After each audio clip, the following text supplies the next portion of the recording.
Hello student, welcome to our मस्तूरा classes. आज मैं आपके लिए लेकर आई हूँ NCERT class 10th chapter first. जो हमारा चैप्टर फर्स्ट है वो क्या है? रासायनिक अभिक्रियाएं एवं समीकरण। तो आज हम जानेंगे अपने दैनिक जीवन की निम्नलिखित परिस्थितियों पर ध्यान दीजिए और विचार कीजिए कि क्या होता है जब गर्मियों में कमरे के ताप पर दूध को खुला छोड़ दिया जाता है। लोहे का तवा, तसला, कील को आर्द्र वायुमंडल में खुला छोड़ दिया जाता है। अंगूर का किण्वन हो जाता है। भोजन पकाया जाता है। हमारा शरीर भोजन को पचा लेता है। हम सांस लेते हैं। इन सभी परिस्थितियों में प्रारंभिक वस्तु की प्रकृति पहचान कुछ ना कुछ बदल जाती है। पदार्थ के भौतिक तथा रासायनिक परिवर्तनों के बारे में हम पिछली कक्षाओं में पढ़ चुके हैं। जब कोई रासायनिक परिवर्तन होता है तो हम कह सकते हैं कि एक रासायनिक अभिक्रिया हुई है। आप शायद सोच रहे होंगे कि रासायनिक अभिक्रिया का वास्तविक अर्थ क्या है। हम कैसे जान सकते हैं कि कोई रासायनिक अभिक्रिया हुई है? इन प्रश्नों के उत्तर पाने के लिए आइए हम कुछ क्रियाकलाप करते हैं। सबसे फर्स्ट देखते हैं हम क्रियाकलाप 1। इस क्रियाकलाप में शिक्षक के सहयोग की सहायता से सुरक्षा के लिए छात्र आंखों पर चश्मा पहन ले तो उचित होगा। लगभग 3 से 4 सेंटीमीटर मैग्नीशियम रिबन को रेगमाल से रगड़कर साफ कर लीजिए। इसे चिमटे से पकड़कर स्प्रिट लैंप या बर्नर से इसका दहन करिए तथा इससे बनी राख को वॉच ग्लास में इकट्ठा कर लीजिए, जैसा कि चित्र 1.1 में दिखाया गया है। मैग्नीशियम रिबन का दहन करते समय इसे अपनी आंखों से यथासंभव दूर रखें। आपने क्या प्रेक्षण किया? जैसे कि हम यहाँ पर देखते हैं, क्या दिखाई दे रहा है हमको? चिमटा, और ये मैग्नीशियम रिबन दिखाई दे रहा, बर्नर, और ये watch glass magnesium oxide. Magnesium ribbon का वायु में दहन कर मैग्नीशियम ऑक्साइड वॉच ग्लास में इकट्ठा करना। आपने देखा होगा कि चमकदार श्वेत लोह के साथ मैग्नीशियम रिबन का दहन होता है और श्वेत चूर्ण में परिवर्तित हो जाता है। यह मैग्नीशियम ऑक्साइड का चूर्ण है। वायु में उपस्थित ऑक्सीजन तथा मैग्नीशियम के बीच होने वाली अभिक्रिया के कारण यह बनता है। क्रियाकलाप 1.2। एक पानक नली में लेड सीसा नाइट्रेट का घोल लीजिए। इसमें पोटेशियम आयोडाइड का घोल मिला दीजिए। आपने क्या परीक्षण किया? क्रियाकलाप 1.3। एक सक्वाकार फ्लास्क या परख नली में कुछ दानेदार जिंक लीजिए। इनमें तनु हाइड्रोक्लोरिक अम्ल या सल्फ्यूरिक अम्ल मिला दीजिए। अम्ल का इस्तेमाल सावधानी से कीजिए। क्या जस्ते के दानों के आसपास कुछ होता दिखाई दे रहा है? सक्वाकार फ्लास्क या परख नली को स्पर्श कीजिए। क्या इसके तापमान में कोई परिवर्तन हुआ है? ऊपर दिए गए तीनों क्रियाकलापों के आधार पर हम कह सकते हैं कि निम्न किसी भी प्रेक्षण की सहायता से हम निर्धारित कर सकते हैं कि एक रासायनिक अभिक्रिया हुई है। अवस्था में परिवर्तन, रंग में परिवर्तन, गैस का निकास उत्सर्जन, तापमान में परिवर्तन। यदि हम अपने आसपास हो रहे परिवर्तनों को देखें तो पाएंगे कि हमारे चारों ओर विविध प्रकार की रासायनिक अभिक्रिया हो रही है। इस अध्याय में हम विभिन्न प्रकार की रासायनिक अभिक्रिया और उनके प्रतीकात्मक निरूपण का अध्ययन करेंगे। जैसा कि हम यहाँ पर देखते हैं चित्र 1.2, ये क्या है? कॉर्क, और यहाँ पर दी है कांच की नली, और उसके बाद सक्वाकार फ्लास्क, तनु सल्फ्यूरिक अम्ल, दानेदार जस्ता। दानेदार जस्ते पर तनु सल्फ्यूरिक अम्ल की अभिक्रिया से हाइड्रोजन गैस का निर्माण होता है। जैसे कि हम यहाँ पर देख सकते हैं H2 गैस का निर्माण हो रहा है। रासायनिक अभिक्रिया क्रियाकलाप 1.1 का विवरण। जब ऑक्सीजन की उपस्थिति में मैग्नीशियम रिबन का दहन होता है तब मैग्नीशियम ऑक्साइड में परिवर्तन हो जाता है। वाक्य के रूप में किसी रासायनिक अभिक्रिया का विवरण बहुत लंबा हो जाता है। इसे संक्षिप्त रूप से भी लिखा जा सकता है। इसे शब्द समीकरण के रूप में लिखना सबसे सरलतम विधि है। ऊपर दी गई अभिक्रिया शब्द समीकरण इस प्रकार होगा: magnesium plus oxygen magnesium oxide. ये क्या? मैग्नीशियम और प्लस ऑक्सीजन। अभिकारक और मैग्नीशियम ऑक्साइड क्या उत्पाद है? अभिक्रिया 1.1 में मैग्नीशियम तथा ऑक्सीजन ऐसे पदार्थ हैं जिनमें रासायनिक परिवर्तन होता है, इन्हें अभिकारक कहते हैं। इस अभिक्रिया से एक नया पदार्थ मैग्नीशियम ऑक्साइड का निर्माण होता है, इसे उत्पाद कहते हैं। शब्द समीकरण में अभिकारकों के उत्पाद में परिवर्तन को उनके मध्य एक तीर का निशान लगाकर दर्शाया जाता है। अभिकारकों के बीच के योग प्लस का निशान लगाकर उन्हें बाईं एचसीएस लिखा जाता है। उसी प्रकार उत्पादों के बीच भी योग प्लस का चिन्ह लगाकर इन्हें दाईं ओर आरएचएस लिखा जाता है। तीर का सिरा उत्पाद की ओर होता है तथा यह अभिक्रिया होने की दिशा को दर्शाता है। रासायनिक अभिक्रिया लिखना। क्या रासायनिक समीकरण के निरूपण की इससे भी संक्षिप्त विधि है? शब्दों की जगह रासायनिक सूत्र का उपयोग करके रासायनिक समीकरण को अधिक संक्षिप्त तथा उपयोगी बनाया जा सकता है। रासायनिक समीकरण किसी रासायनिक अभिक्रिया को दर्शाता है। यदि आप मैग्नीशियम ऑक्साइड तथा मैग्नीशियम ऑक्साइड के सूत्र का स्मरण करें तो उपरोक्त शब्द समीकरण इस प्रकार लिखा जा सकता है।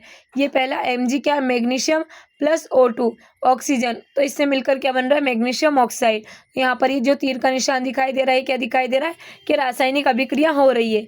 तीर के निशान की बाईं और दाईं ओर के तत्वों के परमाणुओं की संख्या की गिनती कर उनकी तुलना करें। क्या दोनों ओर तत्वों के परमाणुओं की संख्या समान है? यदि है तो समीकरण की संतुलित करें, यदि नहीं तो समीकरण असंतुलित है, क्योंकि समीकरण के दोनों ओर का द्रव्यमान बराबर नहीं है। किसी अभिक्रिया का ऐसा रासायनिक समीकरण ढांचा रासायनिक समीकरण कहलाता है। इस प्रकार समीकरण मैग्नीशियम वायु में जलने का ढांचा समीकरण है। संतुलित रासायनिक समीकरण का महत्व। आपको द्रव्यमान के संरक्षण का नियम स्मरण होगा, जिसका आपने 9वीं कक्षा में अध्ययन किया था। किसी भी रासायनिक अभिक्रिया में द्रव्यमान का ना तो निर्माण होता है और ना ही विनाश, अर्थात किसी भी रासायनिक अभिक्रिया के उत्पाद तत्वों का कुल द्रव्यमान अभिकारक तत्वों के कुल द्रव्यमान के बराबर होता है। दूसरे शब्दों में रासायनिक अभिक्रिया के पहले एवं उसके पश्चात प्रत्येक तत्व के परमाणुओं की संख्या समान रहती है। इसलिए हमें कंकाली समीकरण को संतुलित करना आवश्यक है। क्या रासायनिक अभिक्रिया 1.2 संतुलित आई है? हम रासायनिक समीकरण को चरणबद्ध संतुलित करना सीखे। क्रियाकलाप 1.3 के शब्द समीकरण को इस प्रकार दर्शाया जा सकता है। जिंक प्लस सल्फ्यूरिक अम्ल, तो क्या बनता है इससे, जिंक सल्फेट प्लस हाइड्रोजन। उपरोक्त शब्द समीकरण को निम्नलिखित रासायनिक समीकरण से दर्शाया जा सकता है। Zn प्लस H2SO4, और यहाँ पर रासायनिक समीकरण करके क्या बनता है, ZnSO4 प्लस H2। आइए समीकरण 1.3 में तीर के निशान के दोनों ओर के तत्वों के परमाणुओं की संख्या की तुलना करते हैं। पहले हम यहाँ पर देखते हैं तत्व अभिकारकों में परमाणु की संख्या LHS, उत्पाद में परमाणु की संख्या RHS। Zn यहाँ पर क्या है 1 और यहाँ पर H तो क्या है 2 और S 1 और O 4। समीकरण 1.3 में तीर के निशान के दोनों ओर के प्रत्येक तत्व के परमाणु की संख्या समान है, इसलिए यह एक संतुलित रासायनिक समीकरण है। अब हम निम्न रासायनिक समीकरण को संतुलित करने का प्रयास करते हैं। Fe plus H2O Fe3O4 plus H2। चरण फर्स्ट, रासायनिक समीकरण को संतुलित करने के लिए सबसे पहले प्रत्येक सूत्र के चारों ओर एक बॉक्स बना लीजिए। समीकरण को संतुलित करते समय बॉक्स के अंदर कुछ भी परिवर्तन नहीं कीजिए। जैसे कि हम देख रहे हैं यहाँ पर Fe, इसको बॉक्स में बंद कर दिया, प्लस H2O को भी बॉक्स में बंद कर दिया, फिर ये तीर का निशान Fe3 और O4, इसको भी बॉक्स में बंद कर दिया, प्लस H2, इसको भी बॉक्स में बंद कर दिया। असंतुलित समीकरण 1.5 में उपस्थित विभिन्न तत्वों के परमाणुओं की संख्या की सूची बना लीजिए। हम देखते हैं यहाँ पर तत्व अभिकारकों में परमाणु की संख्या, उत्पादों में परमाणु की संख्या। Fe तो क्या है यहाँ पर 1 और यहाँ पर 3, H यहाँ पर क्या है 2 और यहाँ पर भी 2, O यहाँ पर 1 है और यहाँ पर 4। सुविधा के लिए सबसे अधिक परमाणु वाले यौगिक को पहले संतुलित कीजिए, चाहे वह अभिकारक हो या उत्पाद। उस यौगिक में सबसे अधिक परमाणु वाले तत्व को चुनिए।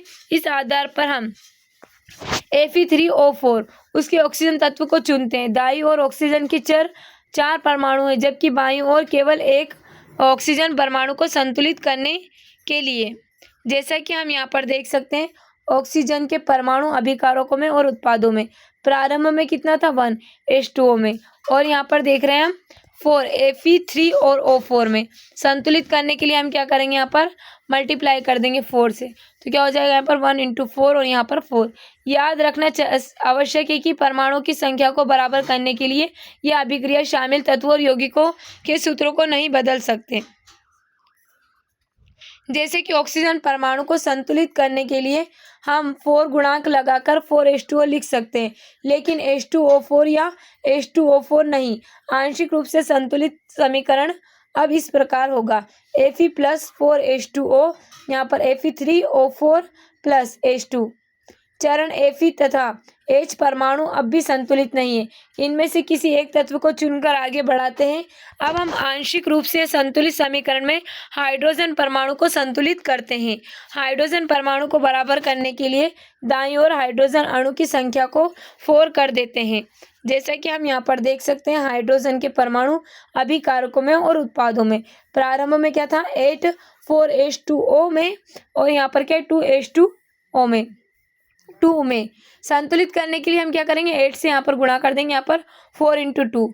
तो समीकरण अब इस प्रकार होगा Fe + 4H2O, और यहाँ पर क्या हो जाएगा Fe3O4 + 4H2। चरण 5, ऊपर दिए गए समीकरण की जांच कीजिए तथा तीसरा तत्व चुन लीजिए जो अब तक असंतुलित। आप पाएंगे कि केवल लोहा एक ही तत्व है जिसे संतुलित करना शेष बचा है। लोहे आयरन के परमाणु अभिकारकों में और उत्पादों में प्रारंभ में क्या था 1 Fe में, और यहाँ पर कितना था 3 Fe3O4 में। तो हम यहाँ पर इसको संतुलित करने के लिए क्या करेंगे 3 से मल्टीप्लाई कर देंगे, 1 × 3, और यहाँ पर भी 3। Fe को संतुलित करने के लिए बाईं और हम Fe3 के परमाणु लेते हैं, जैसे कि 3Fe + 4H2O या Fe3O4 + 4H2। अंत में हम क्या करेंगे, इस संतुलित समीकरण की जांच के लिए हम समीकरण को दोनों ओर के तत्वों के परमाणु की संख्या का परिकलन करते हैं। जैसे कि हम यहाँ पर देखते हैं 3Fe + 4H2O Fe3O4 4H2। समीकरण 1.9 में दोनों ओर तत्वों के परमाणुओं की संख्या बराबर है, अतः समीकरण अब संतुलित है। रासायनिक समीकरण को संतुलित करने के लिए इस विधि को हिट एंड ट्रायल विधि कहते हैं, क्योंकि सबसे छोटी पूर्णांक संख्या के गुणांक का उपयोग करके समीकरण को संतुलित करने का प्रयत्न करते हैं। चरण 7, भौतिक अवस्थाओं के संकेत लिखना। ऊपर लिखे संतुलित समीकरण 1.9 की सावधानी से जांच कीजिए।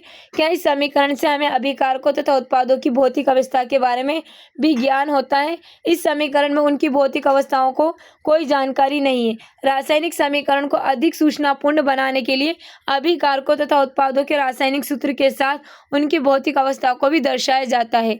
अभिकारकों तथा उत्पादों की गैस, द्रव्य, जली तथा ठोस अवस्थाओं को क्रमशः G1 AQ तथा S से दर्शाया जाता है। अभिकारक या उत्पाद जब जल में घोल के रूप में उपस्थित होते हैं तब AQ लिखते हैं। अब संतुलित समीकरण 1.9 इस प्रकार होगा 3FeS + 4H2OG, और यहाँ पर हम देखते हैं Fe3O4S + 4H2G। ध्यान दीजिए कि समीकरण 1.10 में H2O के साथ G चिन्ह का उपयोग किया गया है। यह दर्शाता है कि इस अभिक्रिया में जल का उपयोग भाप के रूप में किया गया है।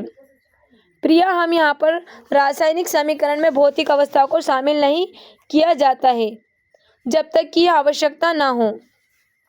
कभी कभी अभिक्रिया की परिस्थितियां जैसे कि ताप, दाब, उत्प्रेरक आदि को भी तीर के निशान के ऊपर या नीचे दर्शाया जाता है। जैसे कि हम देख सकते हैं COG + 2H2G या फिर 340 ATM या फिर CH3OH। यहाँ पर देखते हैं हम 6CO2AQ + 12H2O। यहाँ पर हम देख रहे हैं सूर्य का प्रकाश और क्लोरोफिल C6H12O6AQ + 6O2AQ + H2O। यहाँ पर हम देख सकते हैं कि हमारा ग्लूकोज। इसी प्रकार के आप पुस्तक में दिए गए समीकरण को 1.2 को संतुलित कर सकते हैं। अब यहाँ कुछ क्वेश्चन दिए गए, इनके आंसर आप कमेंट बॉक्स में कमेंट करना।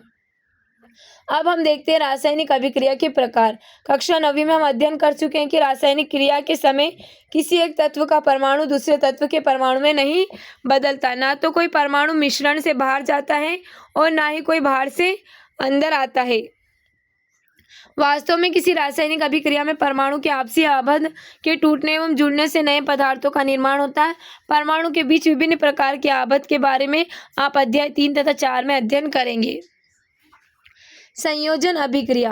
क्रियाकलाप 1.4। एक बीकर में थोड़ा सा कैल्शियम ऑक्साइड तथा बुझा हुआ चूना लीजिए। इसमें धीरे धीरे जल मिलाइए। अब बीकर को स्पर्श कीजिए जैसा कि चित्र में दिखाया गया है। क्या इसके ताप में कोई परिवर्तन हुआ है? जैसे कि हमने यहाँ पर एक बीकर लिया है, ये बीकर है हमारा। यहाँ पर इसमें कैल्शियम ऑक्साइड, बुझा हुआ चूना हमने डाला है यहाँ पर, और इसमें क्या किया हमने, धीरे धीरे जल मिलाया। जल के साथ कैल्शियम ऑक्साइड की अभिक्रिया से बुझे हुए चूने का निर्माण होता है। कैल्शियम ऑक्साइड जल के साथ तीव्रता से अभिक्रिया करके बुझे हुए चूने के कैल्शियम हाइड्रोक्साइड का निर्माण करके अधिक मात्रा में ऊष्मा उत्पन्न करता है। CaOS बिना बुझा हुआ चूना प्लस H2O, तो ये क्या होता है यहाँ पर CaOH2 और AQ यानी बुझा हुआ चूना प्लस ऊष्मा, तो ये हमको यहाँ पर ही उत्पाद के रूप में मिलता है। इस अभिक्रिया में कैल्शियम ऑक्साइड तथा जल मिलकर एकल उत्पाद कैल्शियम हाइड्रोक्साइड बनाते हैं।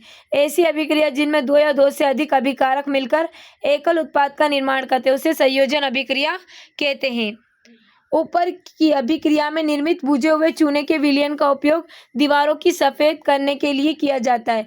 कैल्शियम हाइड्रोक्साइड वायु में उपस्थित कार्बन डाइऑक्साइड के साथ धीमी गति से अभिक्रिया करके दीवारों कैल्शियम कार्बोनेट की एक पतली परत बना देता है। सफेदी करने के लिए 2-3 बाद कैल्शियम कार्बोनेट का निर्माण होता है और इससे दीवारों पर चमक आ जाती है। रोचक बात यह है कि संगमरमर का रासायनिक सूत्र भी CaCO3 ही है। जैसे कि हम यहाँ पर देखते हैं CaOH2AQ प्लस CO2 यानी G और calcium hydroxide CaCO3S calcium plus H2O1 यानी कार्बोनेट।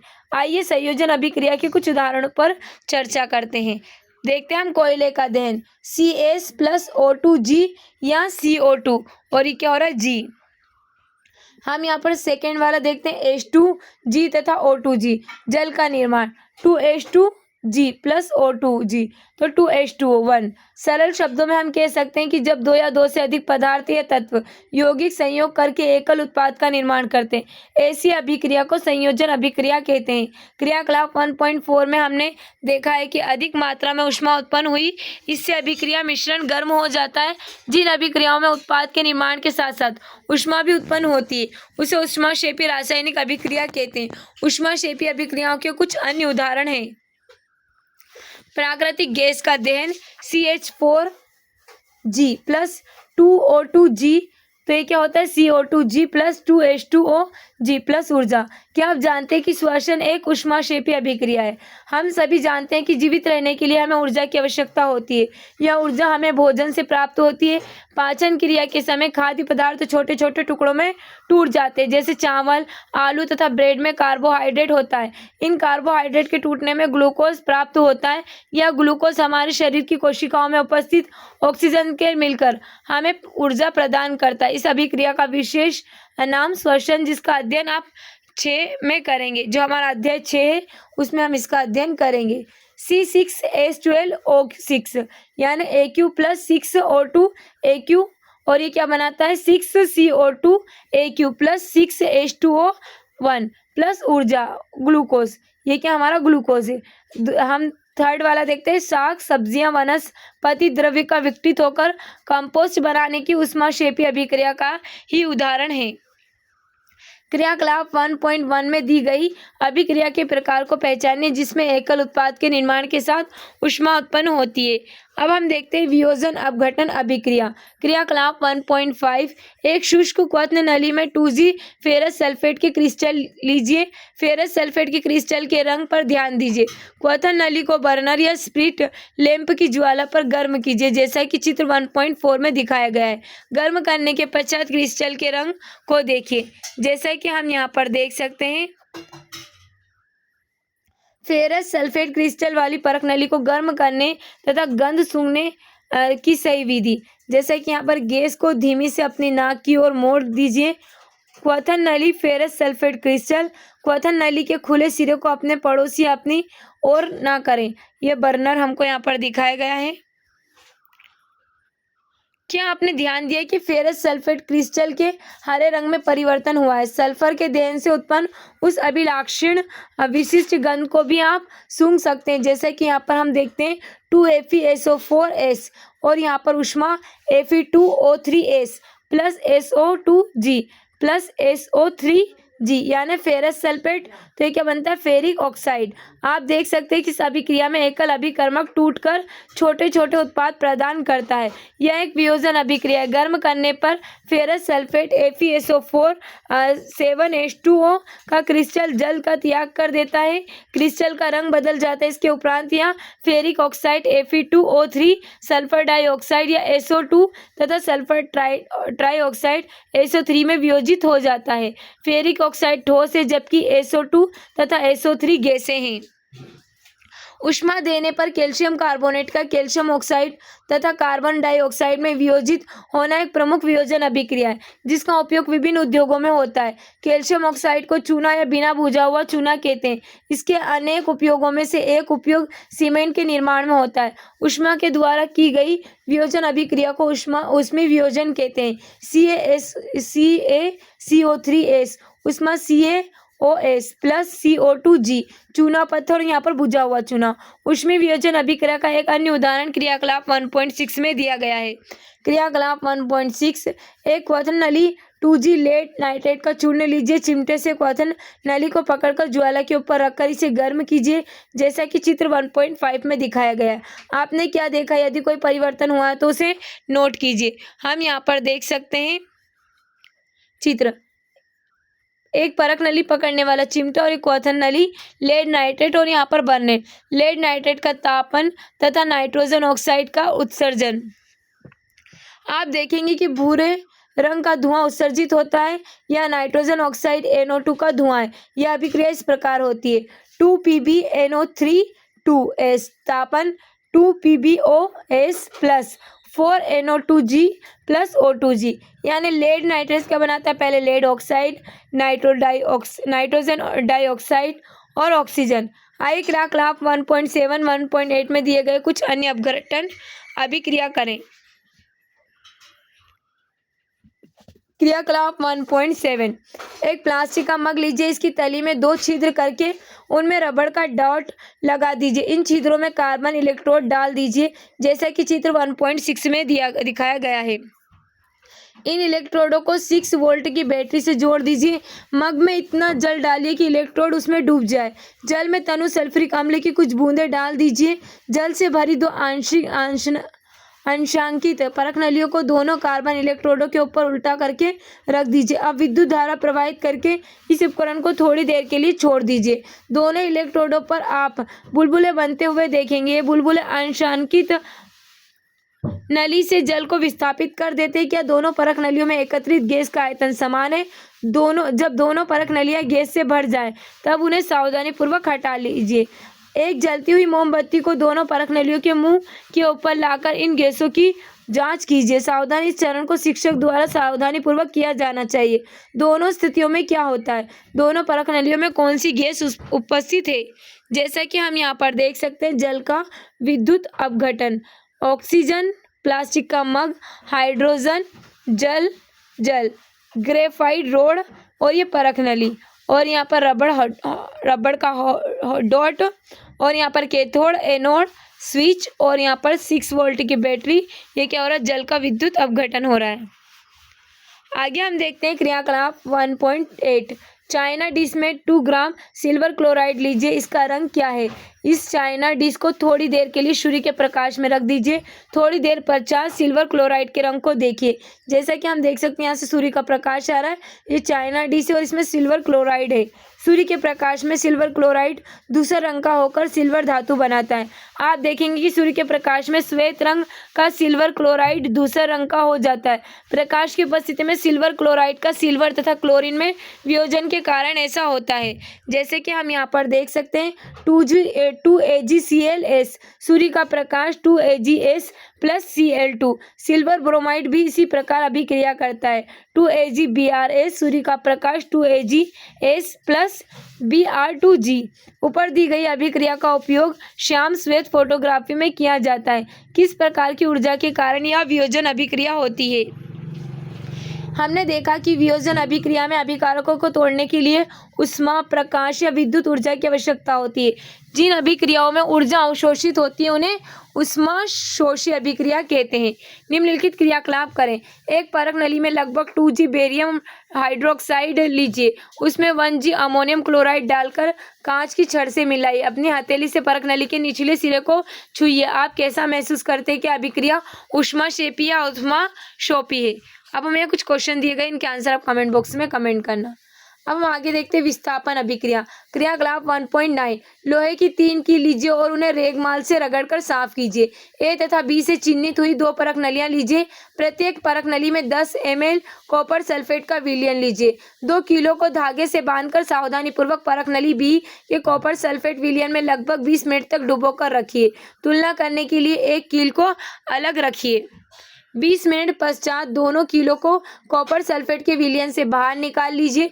परख नली ए तथा बी कॉपर सल्फेट के विलयन से नीले रंग की तीव्रता की तुलना कीजिए। कॉपर सल्फेट के विलयन में डूबी कीलो के रंग की तुलना बाहरी रखी कीलो से कीजिए। जैसे कि हम यहाँ पर देख सकते हैं, ये क्या दिखाई दे रहा है हमको, एक स्टैंड दिखाई दे रहा है, इसमें परख नली और यहाँ पर धागा और इसमें कॉपर सल्फेट का विलयन और धागे में बंधी हुई क्या है, लोहे की कील। ये क्या कर रही है, कॉपर सल्फेट के विलयन में डूबी हुई लोहे की कीलें दिखाई दे रही है हमको। अब हम आगे देखते हैं लोहे की कीलें। यहाँ पर कॉपर सल्फेट के विलयन से बाहर निकाली गई लोहे की कील ऐसी रहती है और ये लोहे की कील जो हमारी साधन है। कॉपर सल्फेट का विलयन परख नली में, परख नली स्टैंड अभिक्रिया मिश्रण परख नली बी। प्रयोग से पहले तथा प्रयोग के उपरांत लोहे की कील तथा कॉपर सल्फेट के विलयन की तुलना। लोहे की कील का रंग भूरा क्यों हो गया है तथा कॉपर सल्फेट के विलयन का नीला रंग मलिन क्यों पड़ गया है? इस क्रियाकलाप में निम्नलिखित अभिक्रिया हुई है। FeS plus CuSO4Aq copper sulphate FeSO4Aq यानी आयरन सल्फेट प्लस CuS। इस अभिक्रिया में लोहे आयरन ने दूसरे तत्व कॉपर को कॉपर सल्फेट के विलयन से विस्थापित कर दिया या हटा दिया। इस अभिक्रिया को विस्थापन अभिक्रिया कहते हैं। विस्थापन अभिक्रिया के कुछ अन्य उदाहरण हैं। ZnS प्लस CuSO4Aq यानी कॉपर सल्फेट, तो ZnSO4Aq zinc sulphate plus CuS। PbS plus CuSlQ Aq यानी कॉपर क्लोराइड, PbCl2Aq यानी लेड क्लोराइड और यहाँ पर क्या है प्लस CuS। जिंक तथा लेड कॉपर की अपेक्षा अधिक क्रियाशील तत्व है, वे कॉपर को उसके यौगिक से विस्थापित कर देते हैं। अब हम देखते हैं यहाँ पर द्विविस्थापन अभिक्रिया। क्रियाकलाप 1.10 एक परख नली में 3 ml सोडियम सल्फेट का विलयन लीजिए। एक अन्य परख नली में 3 ml बेरियम क्लोराइड लीजिए। दोनों विलयनों को मिला दीजिए। आपने क्या देखा, सोडियम सल्फेट के विलयन युक्त परख नली, बेरियम क्लोराइड के युक्त परख नली, बेरियम सल्फेट तथा सोडियम क्लोराइड का निर्माण।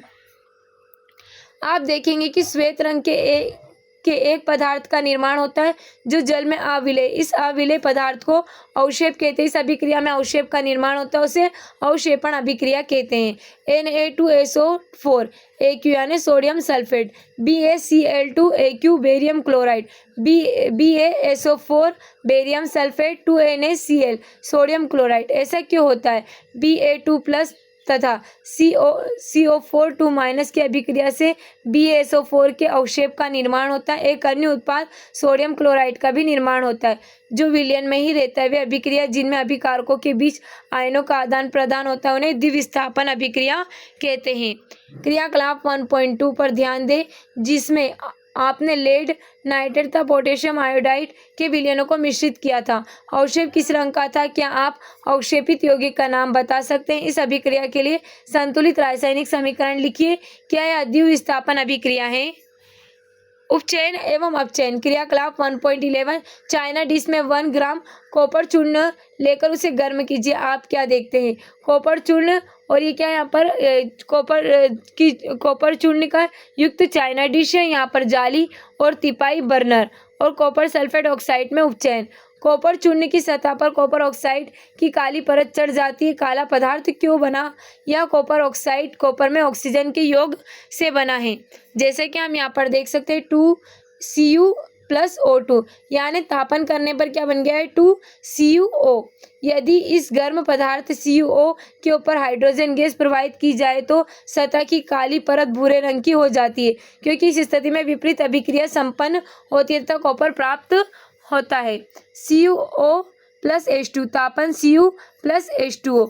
अभिक्रिया के समय जब किसी पदार्थ में ऑक्सीजन की वृद्धि होती है तो कहते हैं कि उसका उपचयन हुआ है, तथा जब अभिक्रिया में किसी पदार्थ के ऑक्सीजन का ह्रास होता है तो कहते हैं कि उसका अपचयन हुआ है।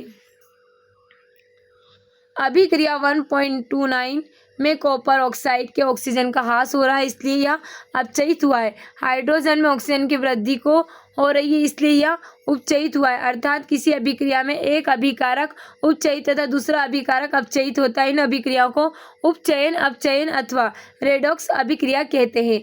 जैसे कि हम यहाँ पर देख सकते हैं CuO प्लस H2, तापन Cu प्लस H2O। यहाँ पर क्या हो रहा है, अपचयन हो रहा है, यहाँ पर क्या हो रहा है, उपचयन। रेडॉक्स अभिक्रिया के कुछ अन्य उदाहरण है ZnO प्लस C, तो क्या हो रहा है Zn प्लस CO। और यहाँ पर देखते हैं हम MnO2 plus 4HCl, MnCl2 plus 2H2O plus Cl2। अभिक्रिया में कार्बन उपचयित होकर CO तथा ZnO अपचयित होकर Zn बनाता है।